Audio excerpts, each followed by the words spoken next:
distortion that's over 2 times greater.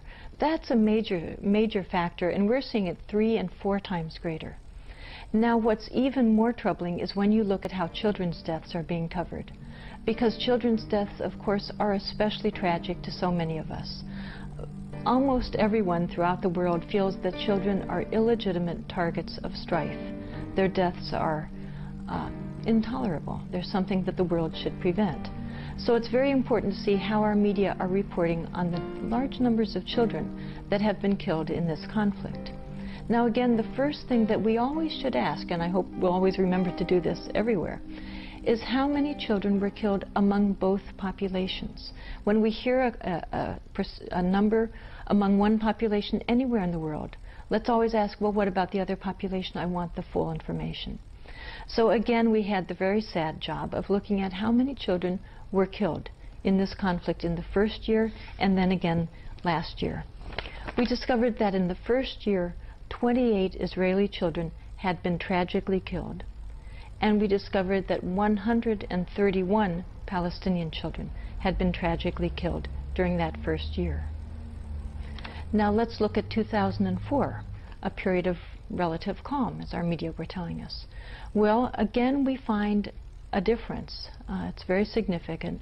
We learned that 2004, 8 Israeli children had been tragically killed by Palestinians, and we learned that 179 Palestinian children had been tragically killed by Israelis.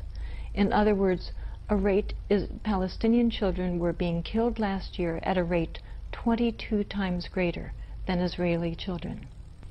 Now here's an example of what the New York Times covered in that first year. We found that the New York Times covered Israeli children's deaths at a rate 6.8 times greater than Palestinian children's deaths. They reported on 125% of Israeli children's deaths, and for that same year, they reported on 18% of Palestinian children's deaths. Let's look at what they did in 2004. In 2004, we found that the disparity had grown even greater, and the New York Times reported on Israeli children's deaths at a rate over 7 times greater than they had reported on Palestinian children's deaths. Then you look at the TV networks, and they make the New York Times almost look good.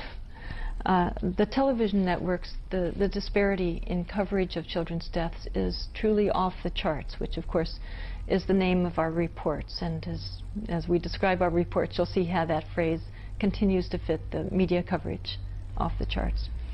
So we found that the networks had covered once again Israeli children's deaths at far greater rates. And remember, we're not even measuring how much time was spent on each death, the wording that was used, how much personal information was given. I have no doubt that that would increase this differential even far greater than I'm describing. We're just talking about a death even having been reported or having been mentioned and finding enormous distortion there. We found that in the first year of covering children's deaths, ABC covered Israeli children's deaths at a rate 13.8 times greater than Palestinian children's deaths. We discovered that CBS covered Israeli deaths at a rate 6.4 times greater than Palestinian children's deaths. We discovered that NBC covered Israeli children's deaths at a rate about 12.5 times greater than Palestinian children's deaths. These are all children. Their deaths are all tragic.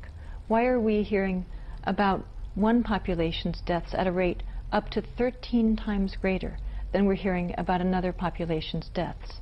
As Americans, we need full information, not information about only one population. Then we look at what the networks did in 2004. In 2004, we found that, again, this immense distortion was going on. We discovered that ABC covered Israeli children's deaths at a rate 9 times greater, CBS covered Israeli children's deaths at a rate almost 13 times greater, and NBC covered Israeli children's deaths at a rate approximately 10 times greater. Once again, a huge differential based on ethnicity in the reporting that we're getting from our media. Another way of looking at these deaths is in the following charts.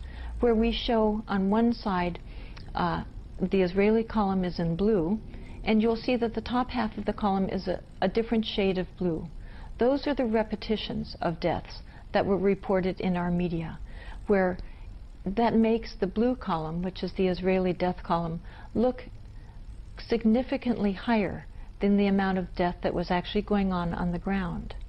Then you compare that to the red column, the Palestinian column, and you'll notice that the top half, far more than half, I'm afraid, of that column is a vast empty column of Palestinian deaths that were never even reported once, making the Palestinian death column look far smaller than it was in reality. Now, of course, though, that empty column is full of tragedy. Every one of those children or men or women, whoever was killed, is still being mourned by their families, and yet their deaths were invisible to the American population, whose tax money Israel is using. That's why we have to know these facts. Another very revealing way of looking at these deaths is to chart them chronologically. In the following chart, the first line that you'll see is how the New York Times reported the deaths, the Israeli deaths. Now, in the next line, we'll show you the number of Israeli deaths that had actually occurred during that first year. Now, the next line will show how Palestinian deaths were reported in that first year. And the final line will be the number of Palestinian deaths that actually had occurred during that year.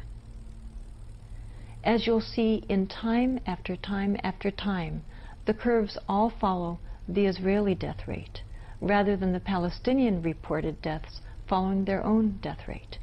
This is startling to me, and I suspect will be startling to many people. Now, I'd like to just mention a few other studies, in addition to these major media that I've just described. Many people perhaps listen to NPR, to National Public Radio, and consider them considerably better.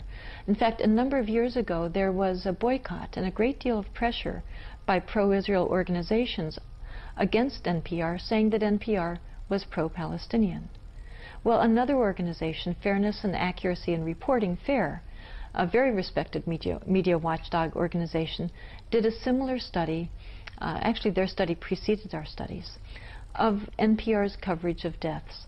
The researcher who did this excellent work, Seth Ackerman, discovered that NPR was reporting Israeli children's deaths at a rate of about 90%, and it was reporting Palestinian children's deaths at a rate of about 20%. Now, does this kind of reporting continue around the country? What about smaller newspapers around the country? We found that typically the reporting actually gets even worse in other publications, partly because many of the deaths of Palestinians are reported in the very last paragraphs of newspaper reports. And so naturally, when a newspaper is cutting a long news report, they cut out a lot of the Palestinian deaths. In some cases, for example, with the San Francisco Chronicle, which used to be my newspaper, we discovered cases, however, where there were deaths reported of Palestinians. In one case of a 9-year-old boy who had been killed. The death was reported in the news story, as I recall, in about the 3rd paragraph in the wire service report. The San Francisco Chronicle foreign desk had cut out that paragraph of the report they printed in their newspaper. So we've discovered, for example, with a 6-month study we did of the San Francisco Chronicle headline coverage of this conflict, that they were reporting on Israeli children's deaths at a rate 30 times greater than they were reporting on Palestinian children's deaths.